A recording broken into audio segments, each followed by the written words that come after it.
ಬಾಂಗ್ಲಾದೇಶದಲ್ಲಿ ಹಿಂದೂಗಳ ವಿರುದ್ಧ ನಡೆಯುತ್ತಿರುವ ದೌರ್ಜನ್ಯದ ಬಗ್ಗೆ ಭಾರತ ಸ್ಪಷ್ಟವಾದ ವಿರೋಧವನ್ನು ವ್ಯಕ್ತಪಡಿಸಿದೆ ಎಂದು ವಿದೇಶಾಂಗ ವ್ಯವಹಾರಗಳ ಇಲಾಖೆ ತಿಳಿಸಿದೆ. ವಿದೇಶಾಂಗ ವ್ಯವಹಾರಗಳ ವಕ್ತಾರ ರಣಧೀರ್ ಜೈಸ್ವಾಲ್ ಸುದ್ದಿಗೋಷ್ಠಿಯಲ್ಲಿ ಹಿಂದೂಗಳು ಸೇರಿದಂತೆ ಅಲ್ಪಸಂಖ್ಯಾತರ ಜೀವ ಆಸ್ತಿಗಳ ರಕ್ಷಣೆ ಬಾಂಗ್ಲಾದೇಶ ಸರ್ಕಾರದ ಜವಾಬ್ದಾರಿಯಾಗಿದೆ.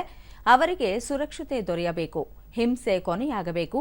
ಈ ಕುರಿತು ಬಾಂಗ್ಲಾದೊಂದಿಗೆ ನಿರಂತರವಾಗಿ ಸಂಪರ್ಕದಲ್ಲಿರುವುದಾಗಿ ತಿಳಿಸಿದರು. ಇಸ್ಕಾನ್ ಸುಸಂಘಟಿತ ಸಾಮಾಜಿಕ ಸೇವೆ ನೀಡುವ ಸಂಸ್ಥೆಯಾಗಿದ್ದು ಇಡೀ ವಿಶ್ವದಲ್ಲಿ ಕಾರ್ಯನಿರ್ವಹಿಸುತ್ತಿದೆ.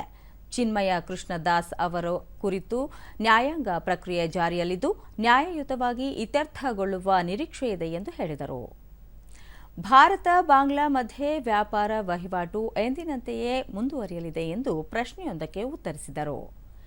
ಭಾರತ ಚೈನಾ ವಾಸ್ತವ ನಿಯಂತ್ರಣ ರೇಖೆಯಲ್ಲಿ ಗಸ್ತು ಕಾರ್ಯಾಚರಣೆ ಈ ತಿಂಗಳಲ್ಲಿ ಆರಂಭವಾಗಿದೆ. ಅಕ್ಟೋಬರ್ ಅಂತ್ಯದಲ್ಲಿ ಪೂರ್ವ ಲಡಾಖಿನ ಡೆಮ್ಚೋಕ್ ಮತ್ತು ಡೆಸ್ಪಾಂಗ್ ಪ್ರಾಂತ್ಯಗಳಿಂದ ಸೇನಾ ಹಿಂತೆಗೆತದ ಬಳಿಕ ಗಸ್ತು ಕಾರ್ಯಾಚರಣೆ ನಡೆಸುವ ಬಗ್ಗೆ ಭಾರತ ಚೈನಾ ಒಪ್ಪಂದಕ್ಕೆ ಬಂದಿದ್ದವು. ಪ್ರಸ್ತುತ ಒಂದು ಸುತ್ತಿನ ಗಸ್ತು ಕಾರ್ಯಾಚರಣೆ ಅಂತ್ಯಗೊಂಡಿದೆ ಎಂದು ತಿಳಿಸಿದರು.